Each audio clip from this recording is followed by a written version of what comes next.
आज हम पाकिस्तान के तीसरे अरबपति हुक्मरान खानदान आसिफ अली जरदारी के जरदारी खानदान की फैमिली ट्री की बात करेंगे।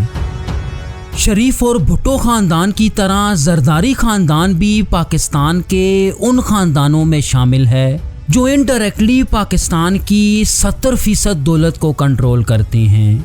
एक अंदाजे के मुताबिक इस खानदान के कुल अफराद की तादाद 70,000 तक बताई जाती है। चुनाचे आज की फैमिली ट्री में हम खास तौर पे देखेंगे कि जरदारी खानदान के आबाओ अजदाद कौन थे और ये लोग दुनिया के किस इलाके से हिजरत करके पाकिस्तान आए थे। वो कौन सा हुक्मरान खानदान था जिसने जरदारी खानदान को हजारों एकड़ की जागीर इनायत की और मौजूदा दौर में इस खानदान की नेटवर्थ या इनके पास दौलत कितनी है। व्यूअर्स, मैं हूं एहतशाम अरशद और आप देख रहे हैं द इंफोटेनमेंट चैनल।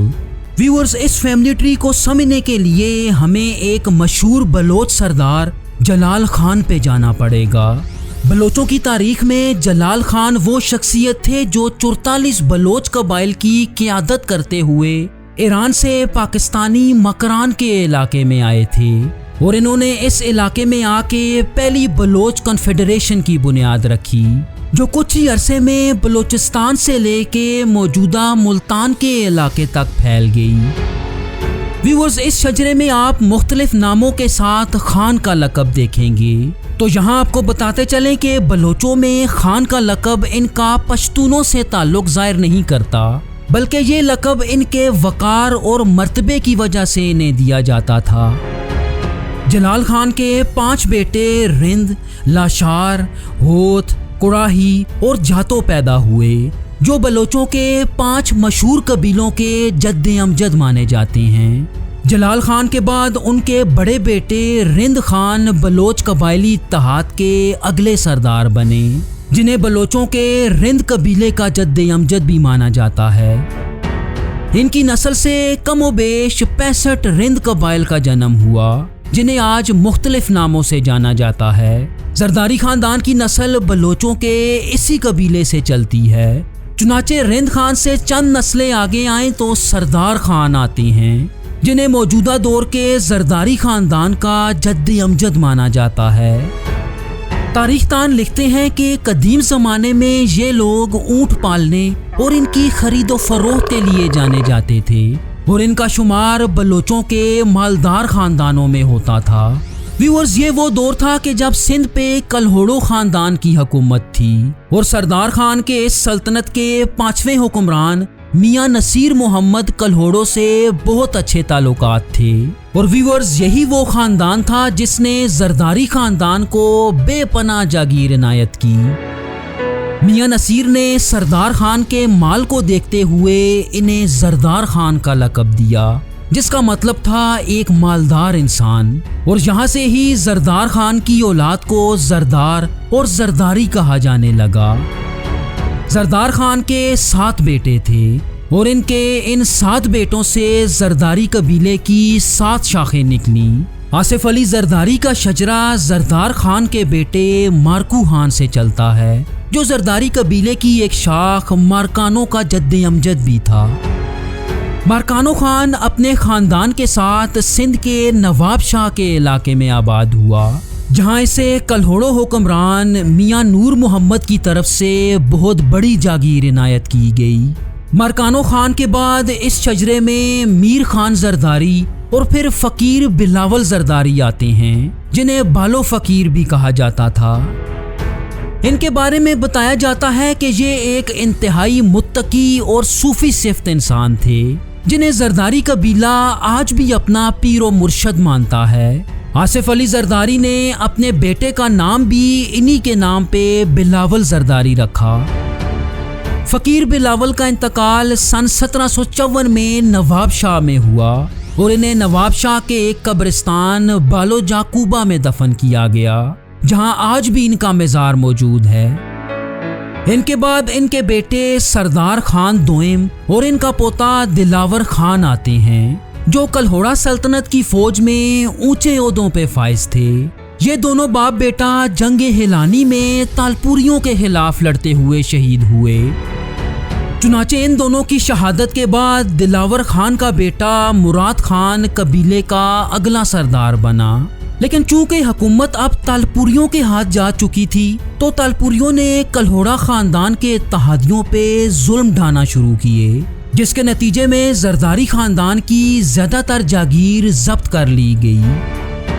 मुराद खान के बाद उनके बेटे अल्लाह बख्श जरदारी इस कबीले के अगले सरदार बने, जिनके दौर में हुकूमत तालपुरियों से ब्रिटिश राज के हाथ जा चुकी थी। चुनाचे इन्होंने अंग्रेजों से इंतहाई कम दामों में अपनी सारी जागीर दोबारा हासिल करना शुरू की और देखते ही देखते इनके माल में इजाफा होने लगा। अल्लाह बख्श जरदारी के 2 बेटे थे, जिनके नाम सजावल जरदारी और बिलावल जरदारी दोइम था, और आसिफ अली जरदारी का शजरा उनके बेटे सजावल जरदारी से चलता है। जहाँ तक सजावल की बात है तो इसका शुमार अंग्रेज सरकार के वफादारों में होता था और अंग्रेज इन्हें सिंध के बड़े जागीरदारों में शामिल किया करते। यही वजह थी कि अपनी जागीर के साथ साथ अंग्रेजों ने इन्हें बहुत सी दूसरी जागीर भी इनायत की। इनका एक बेटा मोहम्मद हुसैन जरदारी पैदा हुआ, जो आसिफ अली जरदारी के दादा थे। इनके दौर में अंग्रेजों ने सखर बैराज की तामीर मुकम्मल कर ली, जिसने सिंध के पूरे ज़र्री निज़ाम में इनकलाब बर्पा कर दिया। यही वजह थी कि जरदारी खानदान ऊँटों की बजाय अब ज़मीनों पे ज़्यादा ध्यान देने लगे। हाजी मोहम्मद हुसैन ने नवाब शाह की वो तमाम जागीर खरीद ली जो उनके आबाओ अजदाद को कल्होड़ो खानदान ने इनायत की थी, और इनके दौर में ये मशहूर था कि हर जरदारी खानदान के घर में सोने और चांदी की ईंटें हुआ करती। मोहम्मद जरदारी ने पहली शादी अपने जरदारी खानदान से की, जिनसे इनका एक बेटा अब्दुल्ला खान पैदा हुआ, जिसके बाद इन्होंने दूसरी शादी ईरान के एक कुर्द कबीले में सुल्ताना बेगम से की, जिनसे उनके मजीद 4 बेटे पैदा हुए। आपके इन बेटों में मोहम्मद हाशिम, हाकिम अली, अब्दुल जब्बार और अनवर अली शामिल थे। इनके बच्चों में सबसे अहम इनके दूसरे बेटे हाकिम अली जरदारी थे, जो आसिफ अली जरदारी के वालिद थे। बेनज़ीर भुट्टो की लिखी गई किताब डॉटर ऑफ डेस्टिनी के मुताबिक हाकिम अली जरदारी की ज़र्री अराज़ी तकरीबन 1800 एकड़ थी, जो 72 मुरब्बे ज़मीन बनती है। आप सन 1950 की दिहाई में शोबिस की दुनिया में आ गए और इन्होंने पहले हैदराबाद और फिर कराची के इलाके सदर में सिनेमाज भी ओपन किए। इसके साथ साथ आप पाकिस्तान पीपल्स पार्टी के फाउंडिंग मेंबर्स में शामिल थे और 3 दफ़ा पाकिस्तान की नेशनल असेंबली के रुकन भी रहे। लेकिन इनके सियासी हरीफ इन्हें करप्शन का बेताज बादशाह कहा करते। कहा जाता है कि इन्होंने फ्रांस में $724 मिलियन का एक घर खरीद रखा था और इस घर को लेके इन पर करप्शन के कई केसेस चले और इन्हें जेल में भी डाला गया।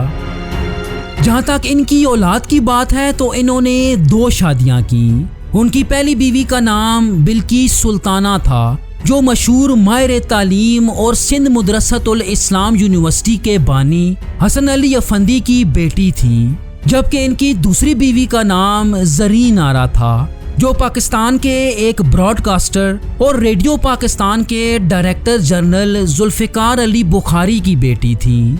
यहाँ आपको ये भी बताते चलें कि ज़रीन आरा मशहूर पाकिस्तानी शायर और राइटर पितरस बुखारी की भतीजी थी और एक सैयद ख़ानदान से ताल्लुक़ रखती थी। लेकिन बेगम ज़रीन आरा से हाकिम अली जरदारी की कोई औलाद पैदा ना हुई, जबकि आपकी पहली बीवी बिल्किस सुल्ताना से 3 बेटियां और 1 बेटा पैदा हुआ। आपकी सबसे बड़ी बेटी का नाम अजरा फजल पचोहो है, जो एक पाकिस्तानी सियासतदान और सिंध हुकूमत में हेल्थ मिनिस्टर के ओहदे पे फाइज हैं।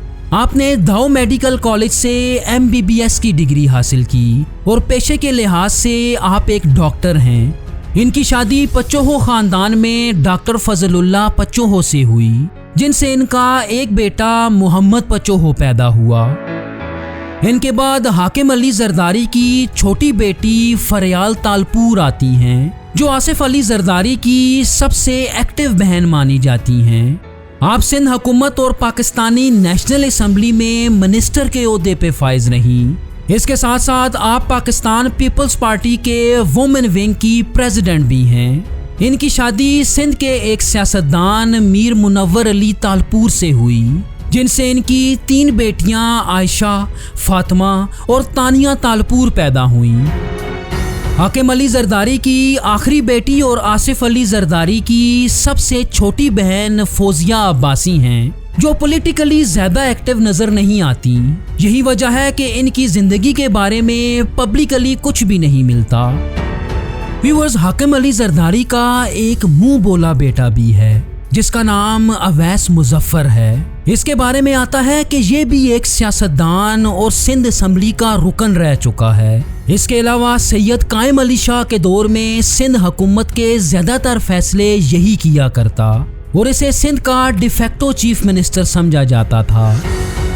हाकिम अली जरदारी के बच्चों में सबसे अहम उनके इकलौते बेटे आसिफ अली जरदारी हैं, जो एक जागीरदार होने के साथ साथ एक सियासतदान और एक बिजनेसमैन भी हैं।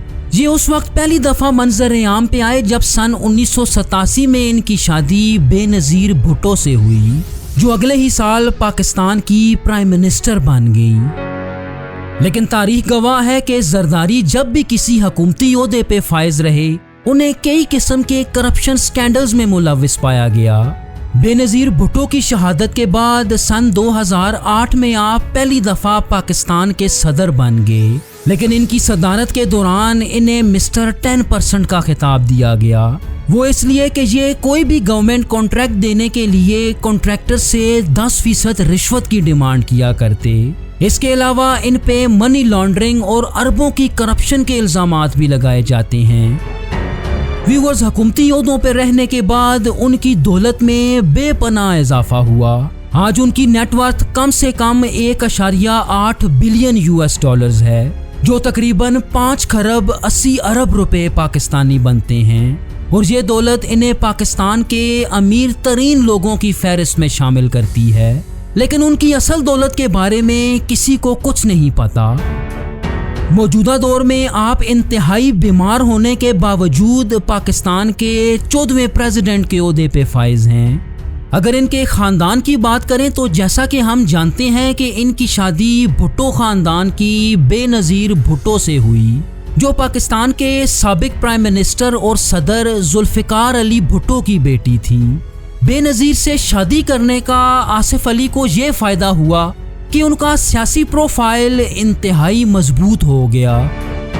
आसिफ अली जरदारी और बेनज़ीर भुट्टो का एक बेटा और 2 बेटियां पैदा हुईं। कहा जाता है कि बेनज़ीर भुट्टो की शहादत के बाद इन तीनों की परवरिश आसिफ अली जरदारी की बहन फरियाल तालपुर ने की।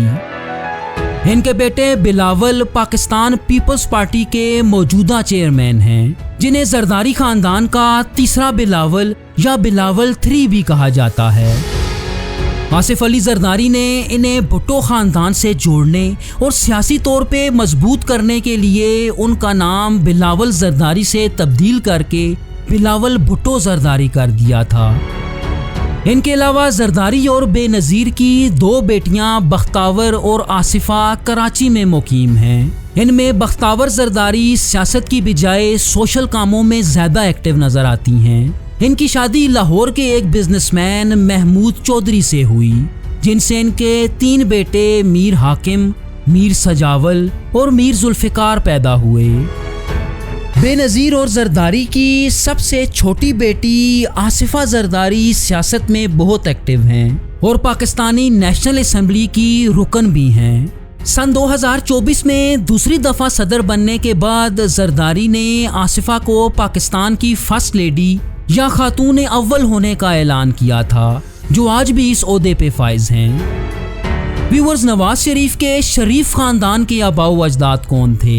शरीफ खानदान का मुकम्मल शजराए नस्ब देखने के लिए स्क्रीन पे दी गई वीडियो ज़रूर देखिएगा। Thank you so much. अल्लाह हाफिज़।